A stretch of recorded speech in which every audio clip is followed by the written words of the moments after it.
Hi, everyone, and welcome to another Headline Books Christmas Extravaganza session. Today, we are chatting with three amazing writers, and we're really happy that you have joined us this afternoon. If you all have questions for any of our presenters, go ahead and type them into the chat under this video, and we'll have a Q&A towards the end of the session today.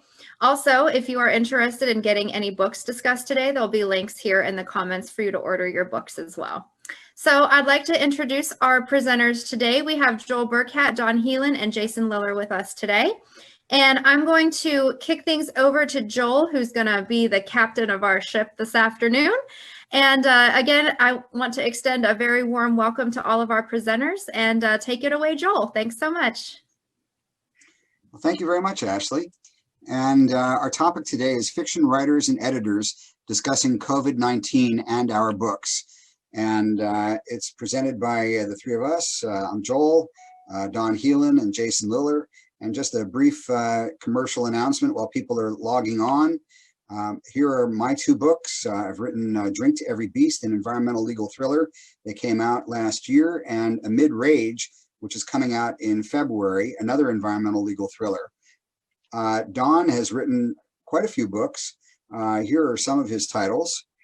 And he's also written recently Roof of the World, which came out last year, Voices from the Pandemic, which came out last month, and Missing, which has also come out in the past month. So he's been very prolific and coming out with book after book and really terrific books. Obviously, his other books are military thrillers.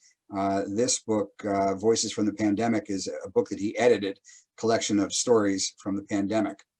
Highly regarded already, and a lot of awards that it's been receiving. And then Jason has written, Jason, our editor and writer, has written books on writing. So here you see Write That Book, and a Walt Disney book, and also one that I had a lot of fun reading, The Life-Changing Magic of Piling Things Up, which is just a lot of fun to read, kind of an anti-decluttering book. So we're here today to talk about COVID-19 as it affects writers. And the thought occurred to the three of us that writers are in a unique and difficult position trying to decide what we're going to do about this awful virus that we're all facing.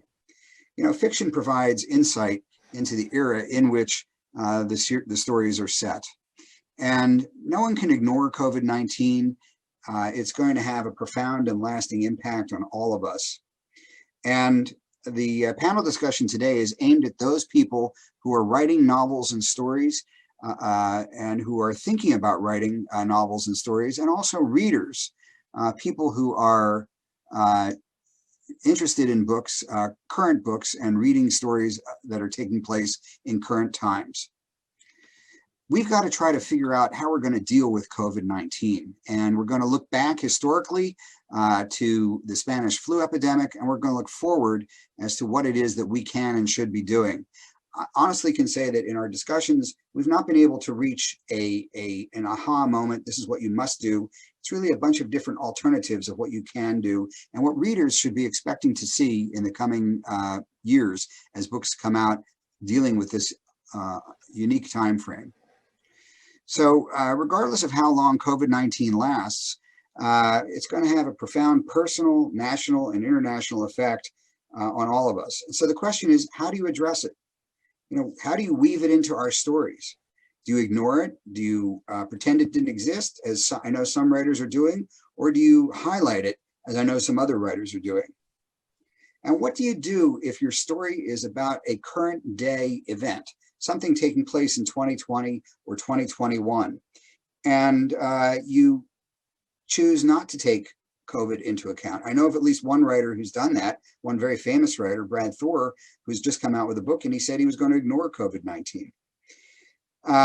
The question is, if you're concerned about COVID-19, do you ignore it altogether? Do you pretend it didn't exist? Or do you actually decide that you're going to get into it and get into it deeply? We'll talk about that. Also, in the near future, what do you do if your story is set, say, at the end of 2020 right now, or if it's set in 2021? How do you handle COVID? And if you're currently writing a book, and I'm sure the authors who are watching this all appreciate this.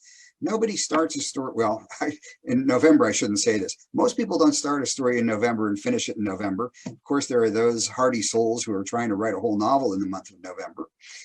But most people aren't doing that. Most people start a book and it can take years to write a book. And if you started your book in 2017, 2018, and you're just reaching the part where you're about to write the words, the happy words, the end, at the end of your story, and you didn't take into consideration COVID-19, well, what do? Do you rewrite your book? Do you put in an afterword? Do you put in an apology? What are you going to do about that? And certainly books like speculative fiction novels, and there have been quite a few of those written. How are you going to deal with COVID-19? Are you going to make it the centerpiece of your story? Are you going to make it something that is a highlight of your story? Or are you going to try to ignore it? And the flip side to that is, I think probably it's very likely that most of the people who are watching this have read Orwell's 1984, or hopefully have read Clarke's 2001: A Space Odyssey.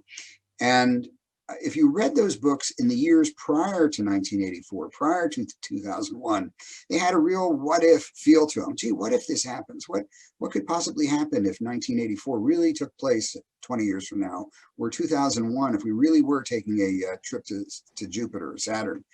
But if you get it wrong and you write something, well, sort of like 1984 or 2001: A Space Odyssey, does it have a kind of a, gee, that didn't really work out feel to it? Does it have a Buck Rogers feel to it? In other words, it looks maybe a little hokey because you just got it so wrong.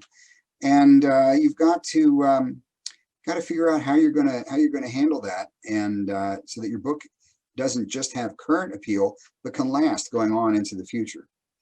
So these are just examples of what some of the issues are that writers face.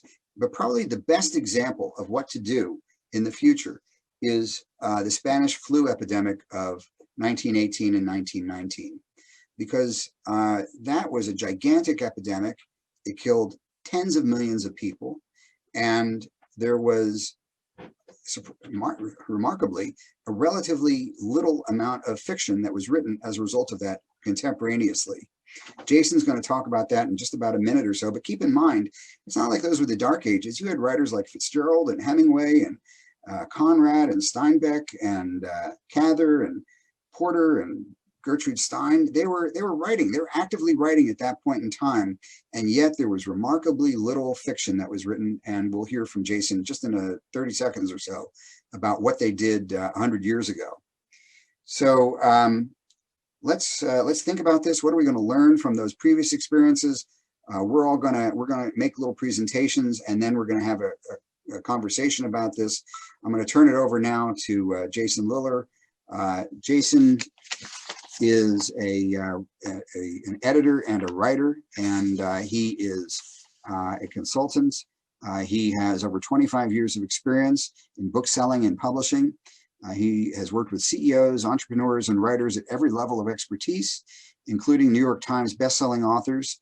And many of the books on which he's worked have sold hundreds of thousands of copies. And one was even adapted into a motion picture.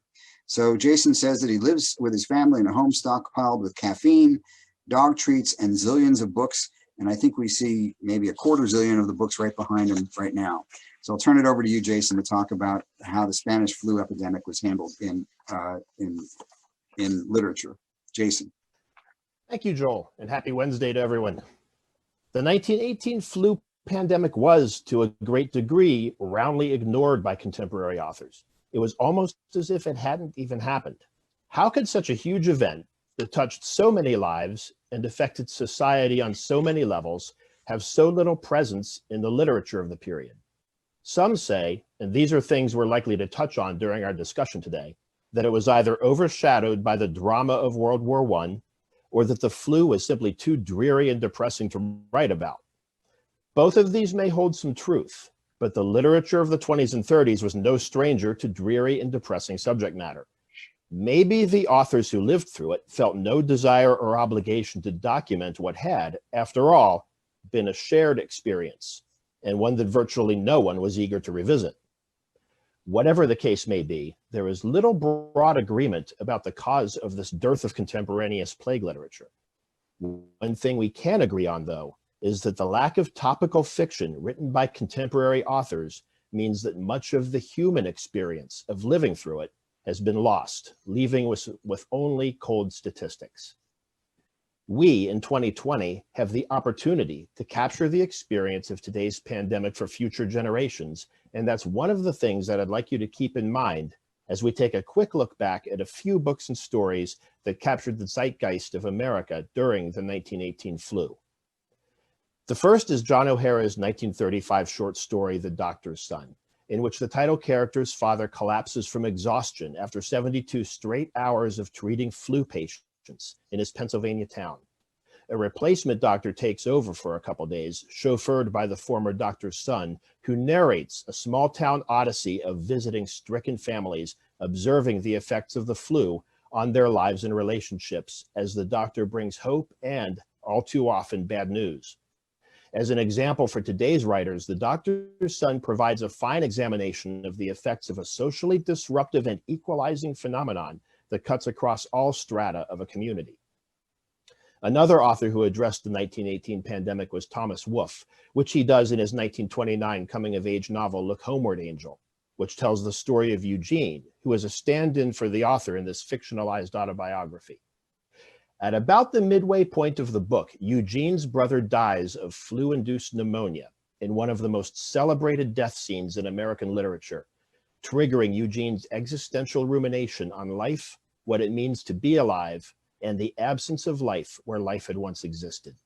It's a major waypoint in Eugene's maturation and a touchstone that he returns to again when he encounters an apparition of his deceased brother who tells Eugene that there is no happy land, no end to hunger in this life.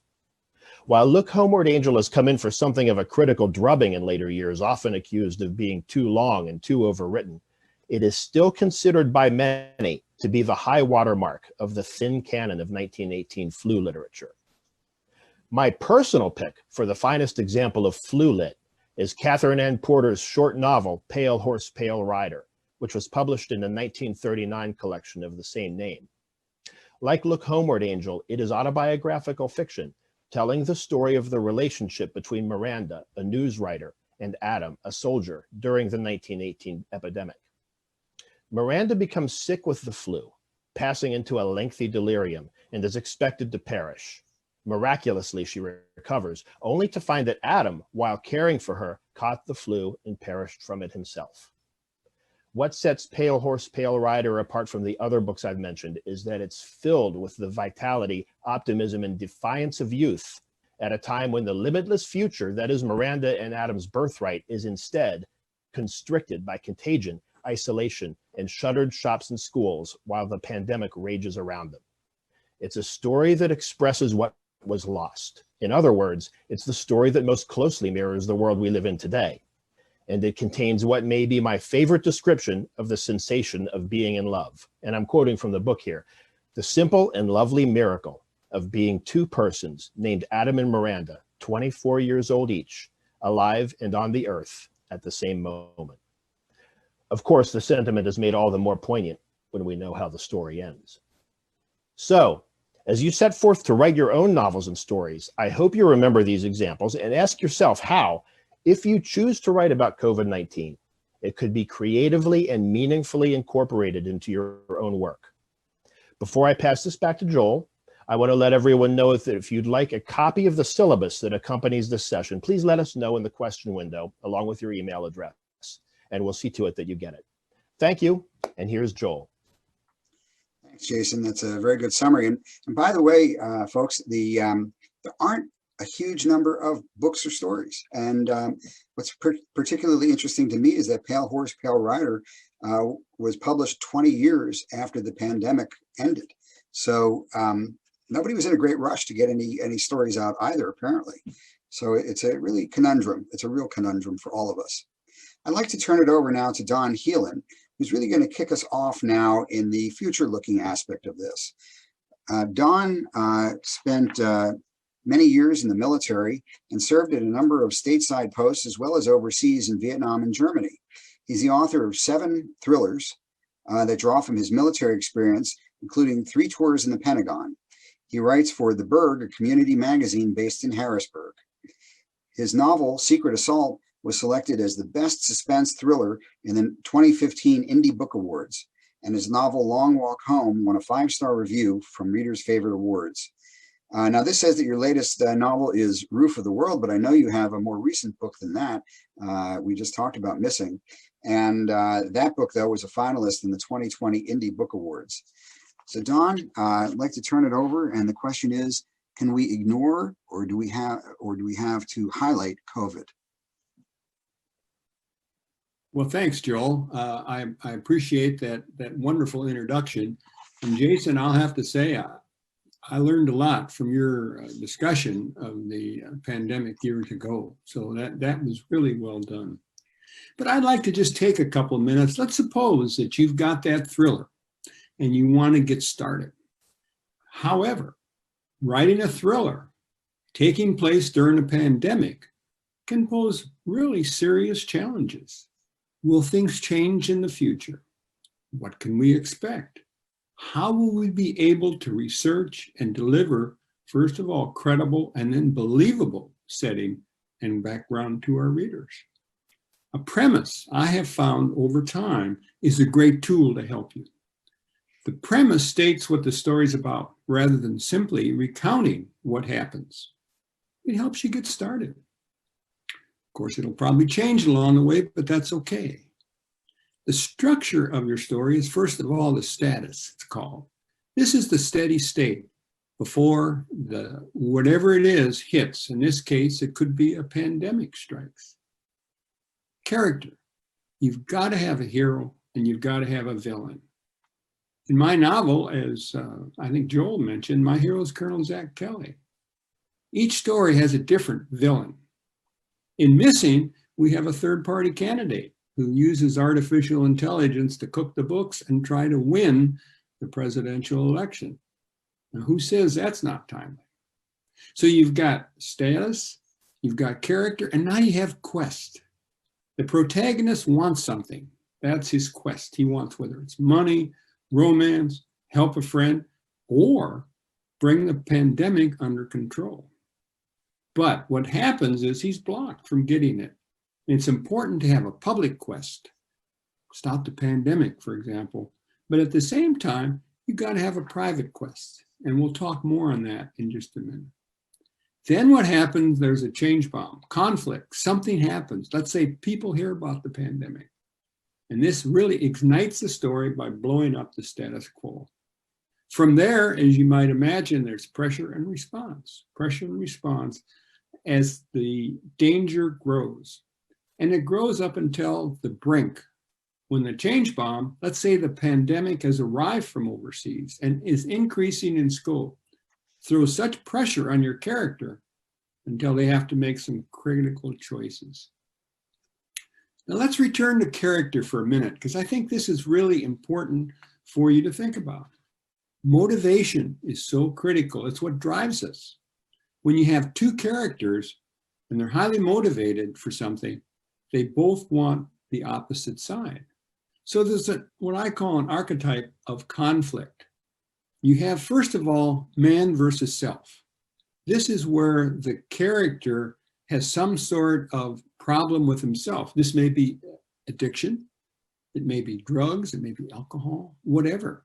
So there's one. A second one is what we call man versus man. And that's what I use all the time in my thrillers. We've got a good guy and a villain, and they're trying to fight with each other. Now, the one that I think we're talking about, and I'd like you to give some thought to, is what we call man versus nature. This is human survival. If you want to try and write a novel about COVID-19, you're really dealing with man versus nature. And the man versus nature conflict is an external struggle positioning the character against an animal or another force of nature, such as a storm or a pandemic. The man against nature conflict is central to Ernest Hemingway's The Old Man and the Sea, where the protagonist fights against this marlin. In a pandemic, the stakes are high. It's a life and death situation. We see this every day. So really, I think in what we're talking about here, we have two pieces. One, we have the larger piece is man versus nature, or in this case, the pandemic. The smaller one, though, we can't forget about is man versus man. How is the hero going to react? Will he stay and fight? Or is he going to run? These are both absolutely critical. I'd like for you to think a little bit for a couple minutes about what are the challenges during a pandemic. And this can be extremely difficult. First, I think we don't know much about the progression of the pandemic. Joel had mentioned, there's usually a period of time for when you draft your novel until it comes out. And how do we know what's happening next spring? It's hard to say what's happening next week. Here in Pennsylvania, we just are having a terrible time. And it takes time to publish a novel. What will things be like in the 4 or 5 months? We have no idea. But the other thing, and Joel mentioned this briefly, but I think it's something worth really considering, people may be tired. We hear of virus fatigue. People may be tired about hearing about the pandemic and want a book to escape stark reality. What I'd like to do just very briefly is go back to the earlier moment in our discussion when we talked about the hero's quest. The hero always has two quests. First of all, his public quest is something he's trying to do. For my hero, sometimes it's to stop a bombing or a kidnapping or whatever. In this case, it would be to try to resist some sort of outer influence. And what makes sense to me, if the hero is out trying to save the world in his public quest, then we talked earlier about a private quest. This may be a relationship or whatever. So let's suppose while Zach is out trying to save the world or stop the terrorists, his daughter, his mother, or someone close to him that he loves gets the virus. This can be a very emotional time, and one I believe could make for a great story. Will she live or die? Will there be long symptoms or permanent health damage? How will the hero react? So the personal quest usually develops within the first third of the novel after you've already caught hold with the public quest. And I think I want to leave you with a good example of this is Clarice Starling in Silence of the Lambs. Her public quest is to try to find Buffalo Bill before he kills again. But remember, if you saw that movie or read the book, her personal quest is to rise above the odds. Inexperience, gender, and of course, who can forget the haunting screaming of the lambs? In this story, at the end, both quests are achieved. And you want to try to leave the reader with a good feeling. So just in fast thinking about it is that it may be easier or better to try to deal with the public quest of doing something that we can expect, and don't forget the personal quest. I'd like to just add one thing. Joel had mentioned that we're just getting ready to release our Voices from the Pandemic. And in this anthology, we have gone out and taken 32 people who have written their memoirs of what happened to them during the pandemic. So this may be another thing to consider. Maybe writing a memoir about your experiences or your experiences with your friends, because it's like, when President Kennedy was shot, everybody knows exactly where they were during that time. And I would surmise that everybody is going to know exactly what they were doing during the days of COVID-19. Joel, that's what I have right now, and I look forward to the discussion. Thank you for including me. Oh, very happy to have you, Don. So we're going to have a conversation between the three of us.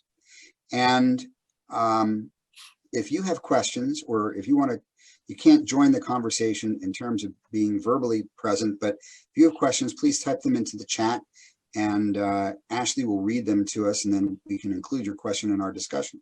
So the first question I'm going to ask the group is, if you write a book set in current times, and I'm assuming you ignore coronavirus epidemic or pandemic altogether, are you afraid that your book is going to somehow or another seem tone deaf, like you miss something? Like, as Don was just saying, it's the event of the era.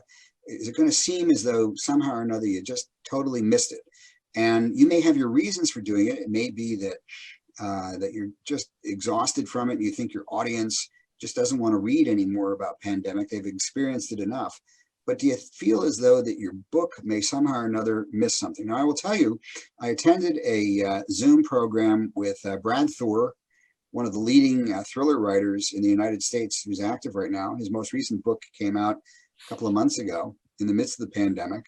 And he made a big point of saying, in response to a question, that he wasn't touching on the pandemic. His book is taking place right now, 2020. He didn't want to touch on it. He said, people are feeling it enough. They're experiencing it enough. They read my books for escapism, and I don't want to touch it. But do you think that perhaps his book is going to seem somehow or another tone deaf? And I don't want to say anything negative about Brad Thor, because I don't think there's a right answer to it, this, or a wrong answer to this. But the question is, do we as writers miss something if we don't touch on COVID-19? Jason, how about if you kick us off in an answer on that? Well, I think that the more your material veers into escapist territory, maybe the more you want to stay away from COVID-19. Certainly future generations may feel differently about it, but right now I think most people would like to get away from it. If you're writing something that's more serious, more grounded, more of a literary bent, you might want to include it, but I think that including it should also come with a point. As I mentioned in some of the historical examples, there's a very definite point to including the 1918 flu. They didn't just put it in there for color. They are plot points in the stories. They're important. They would be very different books, in some cases entirely different books without it. So I think that's really the question we need to ask ourselves, is what is the point of including it? And if you want to have a book that's mainly for escapism, for fun, consider leaving it out. If your book is not anchored down in 2020, 2021, I don't think anyone's going to think that you were tone deaf or missed something by not including it. But look at all the thousands of books that were written in that era, and the great writers who existed during that era, from Fitzgerald to Hemingway to Cat. I mean, people just didn't even talk about it. If they talked about it, it was something in one book once. They didn't dwell on it. It wasn't as though every book they wrote about, that they wrote about the Spanish flu in 1918, 1919, the effects of it later on. And yet, I don't think there's been any critique about it. I bet you there's been more fiction written about that now, today, currently, than there was 100 years ago. There has been, and especially now, I think it's for the first time ever really on people's minds. Anyone who's historically minded has thought back to that, and they've asked themselves that question. Unfortunately, the question that no one asked when these people were alive was, why didn't you write about the flu? So we really don't know, and we're only left to guess about it. I think that my prediction is that we're not going to see a great deal of treatment of COVID-19 in fiction, although it's certainly been all over the television. If you're watching any contemporary medical dramas, sitcoms, they are dealing with it. And that may turn out to be the arena in which it is primarily dealt with. I don't know. But I don't see a lot of it in contemporary fiction right now, book fiction. That may change. But, I still say my personal feeling is, unless you're locking your story down in this 2-year period, that it's probably going to go by the wayside, just as it did in 1918. What do you think, John? Well, I think if you use the man versus nature archetype, I think a good example of that could be the Titanic. I mean, everybody ended up going down with the ship, but a lot of people were saved, and we know what happened. So there's a possibility that you could write the story, and then as it goes on, you might have to amend it a little bit. But really, you need to have a a character that, and I'm not sure that my character would be the right one. Maybe it would be a doctor who's in a hospital. I'll tell you, one of our memoirs is from Marie McGowan, and Marie was a PT, physical therapist, for 32 years. And then she was pressed in service as a site manager on a ward, a COVID ward. And all you have to do is read a couple of paragraphs that she faced death after death. She talks about a husband dying, and then 2 days later, the wife died. So the horror of it is certainly there. The concern I have is we don't know where it's going. And you may steer the boat in the wrong direction and find out that 3 months from now, the virus worked or the vaccine worked. I'm not optimistic, but we don't know. And then all of a sudden, your boat's going down the wrong river, you know. So I think that you probably can't go too wrong if you want to include it, is to somehow bring it in as a secondary plot and have someone connected. So then you at least are including it, and you're not tone deaf. But it's really, and I think it's really risky unless you're writing maybe a memoir to include it in fiction, because you know when you do your research, you want to have some idea where you're headed. You know, my book Mid-Rage, which is coming out in February, it's a contemporary novel, and I didn't mention COVID at all. And the main reason for that is the book was basically entirely done, except for some minor editing. It was entirely done by the time COVID struck. And it was already lined up and in the queue basically for publication. And to go back and write COVID into it would have been a huge challenge if I had to do that. The other thing too was, to the extent that people, if anybody ever asked me, well, why didn't you mention COVID? I'm going to say, oh, well, the whole story took place in 2019. It didn't take place in 2020 because it would just be too much to try to include that in this story at this point. And I suspect a lot of other writers are going to be faced with that challenge. You know, they're 80%, 90% of the way done with their story. And to go back and put COVID in may add so much more to the story that they don't want to add that in. And it just may be that they just don't find it, that they're capable of doing it at whatever point they are in their writing. And for those of you who are not as familiar with the publication process, unless you're self-publishing, from the time you actually finish writing your book to the time your book comes out, I'm going to say at a bare minimum, it's 6 months, and it could be as much as 18 months till your book comes out. So a book coming out today was probably finished a year and a half ago, or at least a year ago, before COVID came along. So it would be very daunting. Now, I did read a book not too long ago by Carl Hyacin called Squeeze Me, which takes place currently in Florida. And he includes a couple of references to the virus. But it's really more in passing. It's just, you know, sort of as though the virus is over. And so there are just some passing references to the virus that occurred, you know, at some point in the near past in that story. Like I said, in Brad Thor's latest novel, he doesn't mention it at all. So I think that we're going to see quite a few novels that'll be written that are current novels that don't talk about it at all. And then I suspect that we'll see a lot of novels that talk about it extensively, and that it's the central part and key component of their story. So I'm going to move on to the next question, unless anybody wants to add anything to that subject. I do want to add one quick thing, and that is touching on something that Don said about possibly steering the Titanic down the wrong river. All of the books that I mentioned, and including books that dealt with the 1918 flu that I did not mention, were all written at least several years after the flu had ended. So that story was already in the past when they did it. There was no danger. In other words, they weren't writing it as it was going on. They were writing it when it was already history. So it's just something to keep in mind. You know, I know, Jason, that you have a past history with publication, and I know what it's like today to get a book published. I suspect that back in the day of typewriters and mailing scripts off, or manuscripts off to a publisher, and probably only having one copy going around at a given point in time, waiting for the agent or the publisher to respond to you, which could take weeks or months, and then sending it back out again.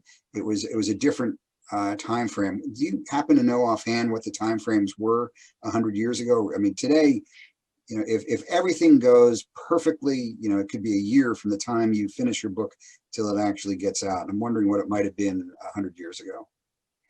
I can't say that authoritatively, but I think that it was probably somewhere in the neighborhood of a year. And I do go back to the time when books were still produced from physical film. So I remember what that was like. And it didn't slow things down quite as much as you might think. But based on this, what I have read and what I'm able to recall from my feeble brain, it was about a year's process to get a book out into print. So not entirely different than what we have now. Right. Although the writing process may have taken longer because, you know, you couldn't, cutting and pasting 100 years ago was really cutting and pasting. Physically, yes.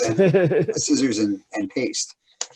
All right, so how about the kind of flip side to the previous question, and that is, isn't it dangerous to focus your plot on coronavirus?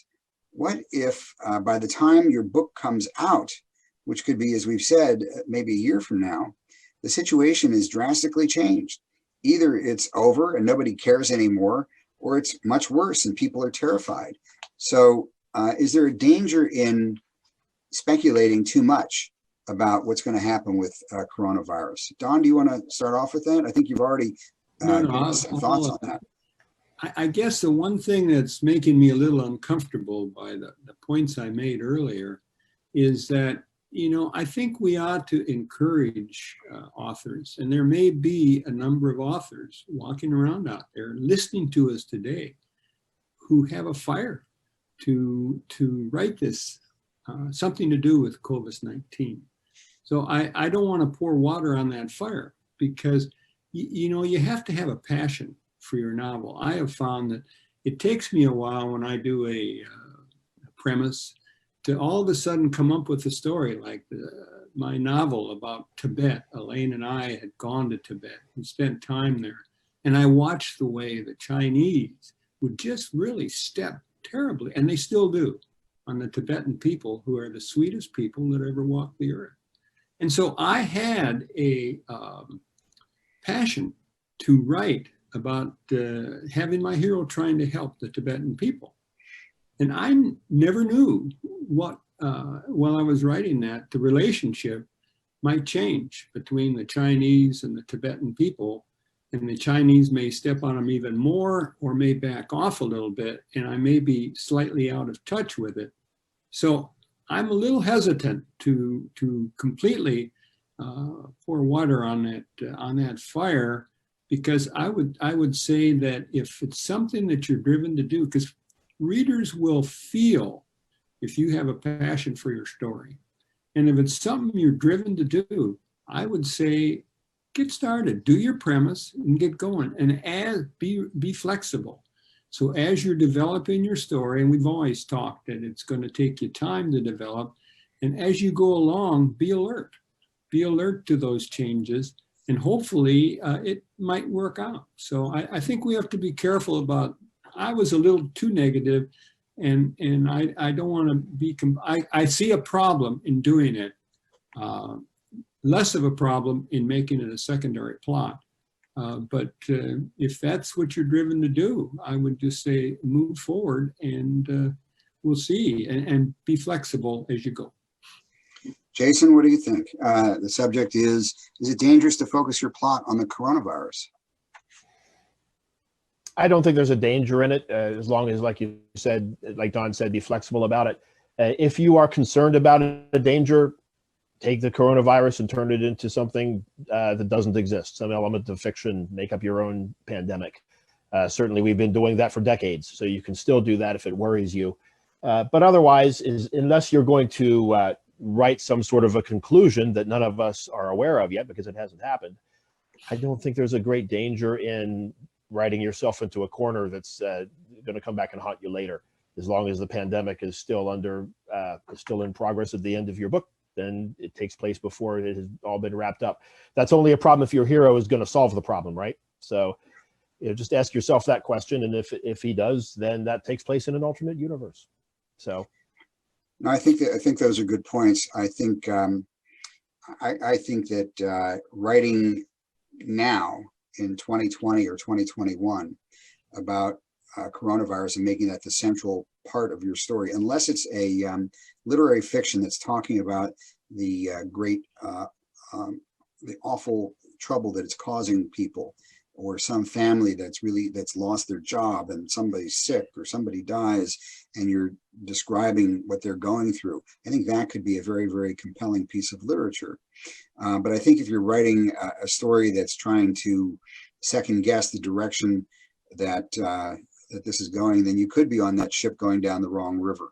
And that could be a problem. But I can also see some terrific points for thrillers. For example, we're talking now about a couple of companies coming out with inoculations for the disease. Well, what if let's make up some potential plots here. What if the Russians or the Chinese attempt to sabotage that inoculation? What if again some third country tries to steal the recipe for that? I mean, there are a lot of awesome and interesting plots that could potentially come from that. I think in another novel, you could write something that would, some hero trying to get the inoculations to some group of people who wouldn't otherwise get them, and he's got a challenge that he's got to overcome to try to get those vaccines to a group of people. So that would be certainly a COVID-19 driven plot, but really focusing more on that aspect of it, trying to deal with those concerns. Any other thoughts on this, guys? Well, just one last one. I'm just thinking, my hero, Zach Kelly, works for the President's National Security Advisor. So he may not know how it's going to end up, but I'm beginning to think it could be conceivable to write a story about the things that they're trying to do. I mean, look at all the things we're trying to do. We're talking about bringing soldiers back from overseas. We're talking about trying to help the states. So somebody up in the government is trying to figure out how to deal with this mess. And it may be that you may not have the answer to every question, but somebody out there is trying to deal with it. I think that's a great point. And here's a question for you. Don, you've been talking about, the primary plot and secondary plots and the like. And here's an interesting question: is assuming that your main character's primary mission is something having to do with COVID, or maybe he's got some other mission. Maybe his mission is to protect the president from, foreign agents. Maybe it's, a police officer who's trying to, do the detective work that needs to be done in a typical crime novel, trying to figure out who the criminal is.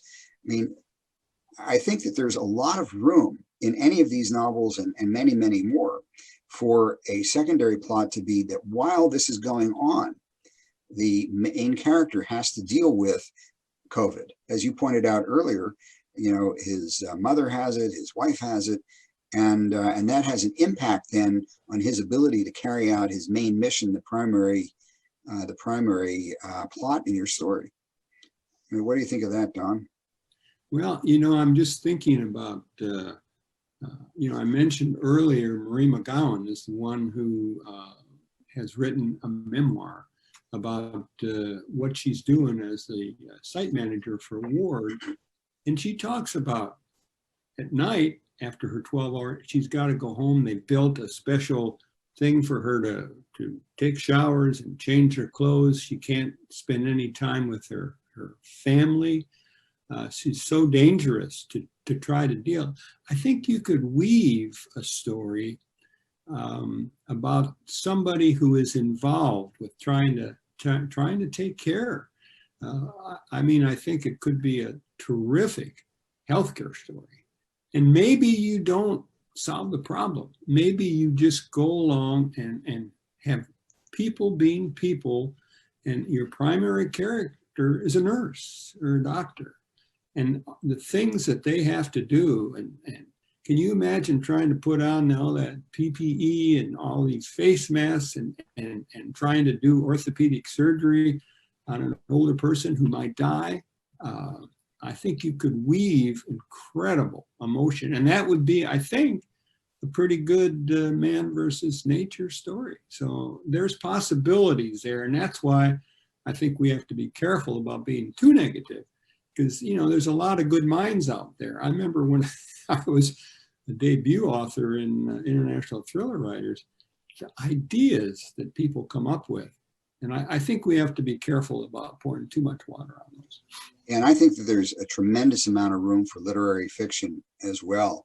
I mean, stories about the one you're talking about, you know, a nurse who, and what she has to deal with both in the hospital and then at home, doctors who have to deal with that. How about just, you know, other service providers, you know, the guy who delivers your food, you know, all these, you know, restaurant workers, all these other people, you know, so-called essential workers who we find now have always been essential workers, but we kind of ignored them in the past, but they truly are essential workers. And there's so many ideas out there for literary fiction and what they have faced. And this is regardless, or I guess the new word is irregardless. This is regardless of what ultimately happens, how quickly it is until we can be vaccinated against this disease. And I think that there's a tremendous amount of room in literature for that. Jason, do you have some thoughts on it? I agree entirely. I think that's where a lot of the greatest potential is for the treatment of COVID-19 in fiction. I know that, you know, Joel and Don, you're both primarily thriller writers, but I think that literary fiction is where you will really see some flowering of COVID-19 literature. After all, it just magnifies everything. It makes everything more difficult. As you were saying, the people that we used to not give much thought to, essential workers, are some of the people who are most affected by this. And that brings in a whole scenario of class distinction, which is always fertile ground for literature. And the books that I mentioned from the 20s and 30s, in every event, those are literary books. They're not thrillers. They're not escapist literature. And, you know, some of those have really endured down to the present day. So I think that's what we'll see. And I also have to tell you, Joel, thank you, because my mind was wandering while you were talking, because you were giving all of those fantastic scenarios and I was thinking up my own, and I had to bring myself back down to earth and pay attention to what you were talking about. So well, think about this too. And that is, because of the politics, regardless of your side, because of the politics that we've been going through over the recent years, because of coronavirus and those two main events, we've been very much focused on what's happening in this country, what's happening in our neighborhoods, what's happening in our houses. But there's a whole world out there, and it's affecting people in Africa, it's affecting people in Asia, it's affecting people in Europe, and it's affecting people in Italy one way and in Germany another way. I mean, there's a tremendous opportunity for writers of all backgrounds, from, you know, all countries, to be writing about the stories that they have to tell. And I suspect that there are places where, you know, we get nervous going into a store, and if we have to go into a store, we certainly put on face masks, and we certainly try to socially distance. And there are places where they can't do that, and yet they're fully aware of the fact that there's an awful disease going around. And what does that do to you? I mean, there's certainly so many things that are out there that writers can mine and write about, and that I think with certain insight would be really interesting to read. I know I'd be interested in reading it anyway. Well, let's do this. This is my signal to Ashley that, okay. Ashley, how about questions? Do we have any questions at this point from the audience? Yes, we do.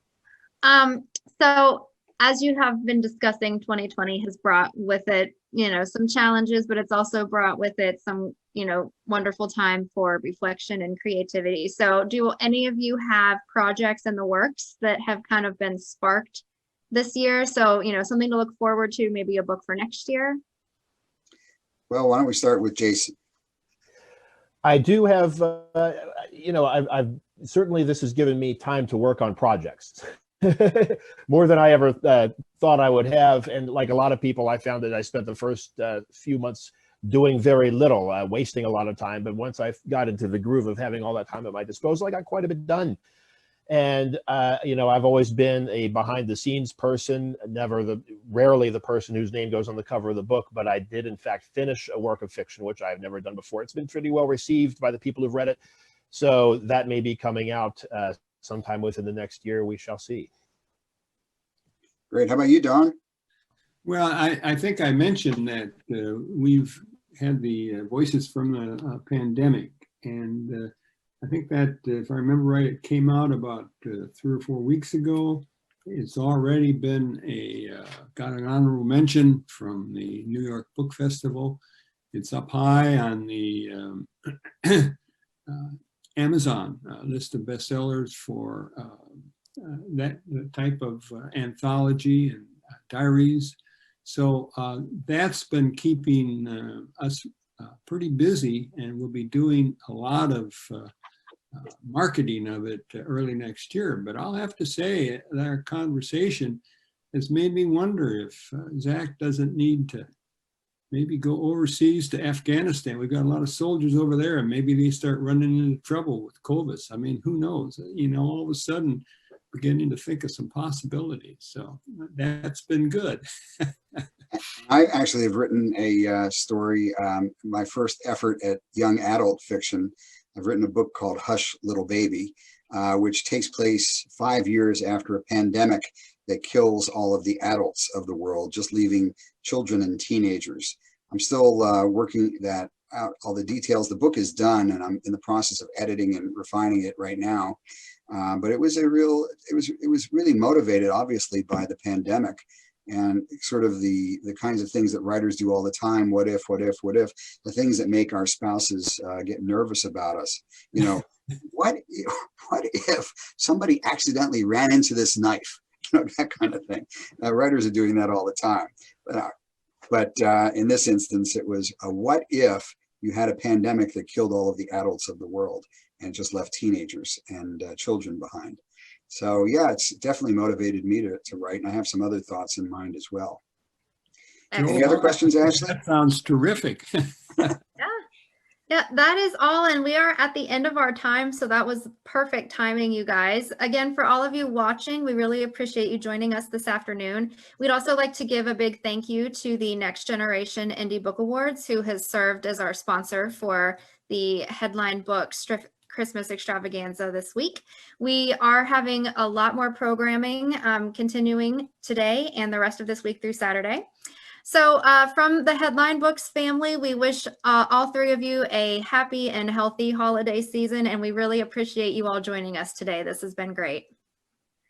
Well, thank you very much. This has been a lot of fun, and I enjoyed working with these guys. It was a lot of fun preparing this program, and I hope our audience has gotten a lot out of it. So thank you all very much. Absolutely. Thanks, everyone. And thanks, Headline Books. We appreciate it. Zoom into Books is just an awesome program. I've participated in some, and I've watched quite a few, and it's just been an awesome opportunity and experience. And it's just great working with Ashley and Kathy Teets, and it's just been terrific working with everybody. So thank you for the opportunity. Yeah, we're glad to hear that. It's been fun because, by now we have done, 3 to 5 major events this year, and it's, kind of robbed us of our get together time and, time for us to catch up. So this has been just as much fun for us as well. Just a quick question. If you had to guess, and I don't know that you actually know the answer to this, how many Zoom into Books programs do you think you've now done?